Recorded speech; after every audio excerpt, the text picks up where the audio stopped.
I'm blowing down this road, dusty road. I'm a-blowing down this old dusty road. I'm a-blowing down this old dusty road, Lord, Lord, and I ain't gonna be treated this way. Hey everybody, it is The Trout. Welcome to another episode of Vinyl the Viral. Thank you so much for stopping by, and yes, we're going to go down a road today. We're going to go down a road of Americana music. This came to my attention with something that happened recently in my life that kind of focused me on why I love America and why I love being a musician in America and getting to talk to other great musicians from America, and a little bit of patriotism too in there for me. So if you want to know more about what's happening with Americana music and how it's still being played at places all over America, remember, you can find out because this is The Trout Show. They say I'm a Dust Bowl refugee. They say I'm a Dust Bowl refugee, Lord, Lord, but I ain't gonna be treated this way. I'm looking for a job at honest... Are you ready to take control of your financial future? Meet David Smith, your trusted Edward Jones financial advisor. With personalized strategies and expert guidance, David helps you achieve your financial goals, no matter where you are in the continental USA. From retirement planning to investments, he's got you covered. Call David today at 469-372-1587 to start building your brighter tomorrow. That's 469-372-1587. Your financial success starts here. I'm looking for a job at honest pay. I'm looking for a job at honest pay, Lord, Lord. Welcome back to the show. This is The Trout, and you're listening to the Vinyl the Viral on The Trout Show. Now, I'm not a big Americana music guy, although I appreciate the history behind Americana music. And occasionally I can sit down and listen to some people play a little banjo, a little bluegrass type music, but I'm not real big on it. Except on this one day recently that I came to like it even more than I thought I did. So here's how the story goes. In my yard, I have bluebirds that nest. They come back every year to have another brood or two, and they go away in the winter and they come back again the next year. I'm fortunate because they've been doing this for years, and then bluebirds are very picky on where they stay, but they do take a special kind of diet. They like a particular worm that you can buy. Not everybody sells it. But this day I decided to tell my wife, I said, we're almost running out of those type of worms, so we need to go buy some. So we headed to our nearest feed store. Yes, a feed store, real feed store. Bought the worms, and I said to my wife, I said, let's go down to the courthouse square and see if we can find some place to eat. So we drove down to the courthouse square, pulled up to the parking area, and there, as I walked out of my car, I noticed a group of people in front of the courthouse. This is his old courthouse. It's not being used anymore except for a museum. And there was a group of people playing guitars, banjos, upright bass, sitting there playing music, well, what you could call Americana music. So I strolled up to see them and listening to them for a while, and one man caught my attention. It was a real skinny guy, older gentleman, playing an upright bass. So I walked up to him and I said, it looked picture perfect if I wanted to take a picture of this guy who is as skinny as he could be up to this big, wide, upright bass. And I walked up to him as I was listening to the people play their guitars and singing music, mostly original too. And I said, hey, do you come here very often? He goes, yeah, I come here quite frequently. But then I said, hi, may I ask how old you are? And he didn't really want to tell me because I thought he looked a lot older than he was. He told me. And next to him sitting in a seat was a young lady, probably about 30. And I said, you know this young lady? And she goes, no, he doesn't know me. I was just jogging by when I heard the music, and I'm a musician too.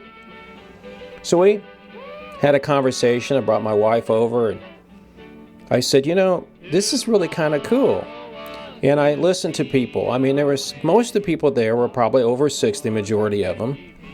Some of them looked quite elderly, but they were playing guitars and singing. There's a banjo player with a young daughter. And so I listened to them, and I said, how often do you guys come by here? And they said, we're usually here every Saturday morning playing this music. whether it's Americana music, like what you're hearing in the background, like Woody Guthrie stuff, or folk music they've written. And I just kind of felt into place. I said, this is great. Musicians, there's no egos here. They're just playing their guitar, singing, and have a good time. And as I noticed, there was a couple of guys that kind of wandered off by themselves. It was a guy playing not banjo, he was playing a fiddle, and a guitar player. So my wife says, hey, let's go see what they're doing over there. So we walk over to the two guys, started a conversation,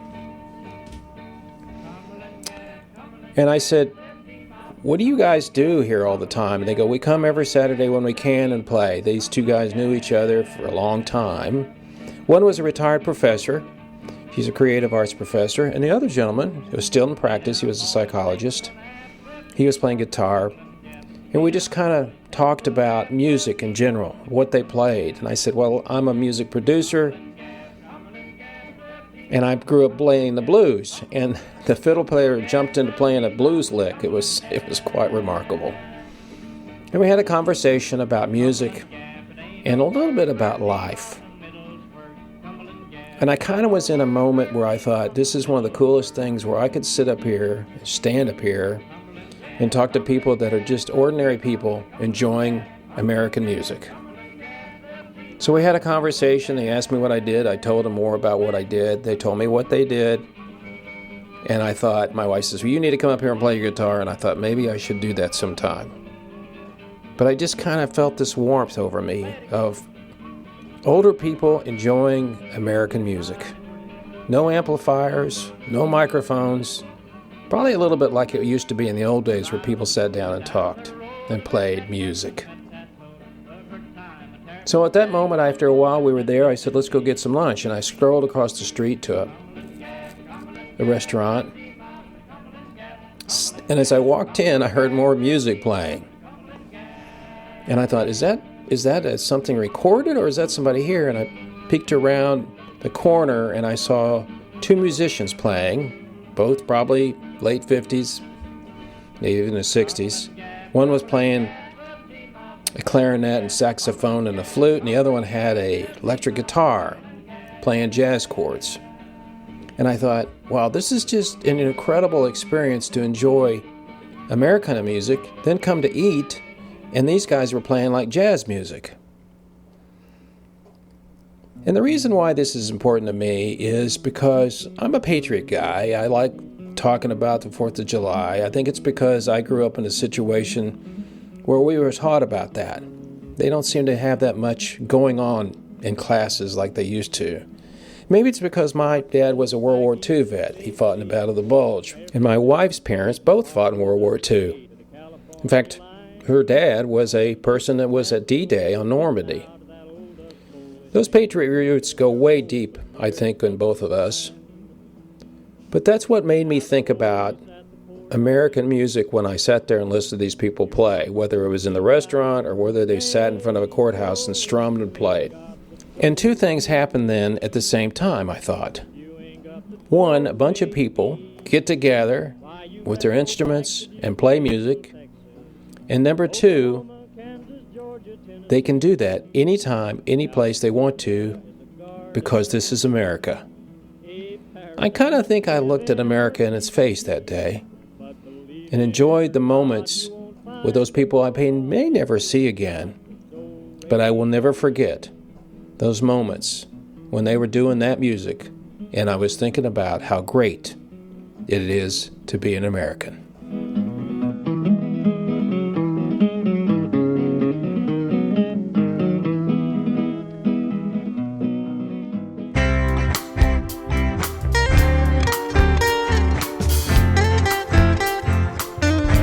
Well, that's it for this episode of The Trout Show. Thank you so much for stopping by and listening. I hope you appreciated this episode of American Music. Special thanks to, of course, the guy that keeps the lights on all the time, Mr. David Smith with Edward Jones.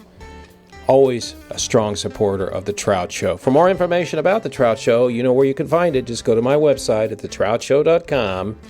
Everything's there. All the podcasts, including interviews, information about the music industry, and, of course, YouTube, where you can watch the interviews anytime you want to with some great musicians I get an opportunity to talk to.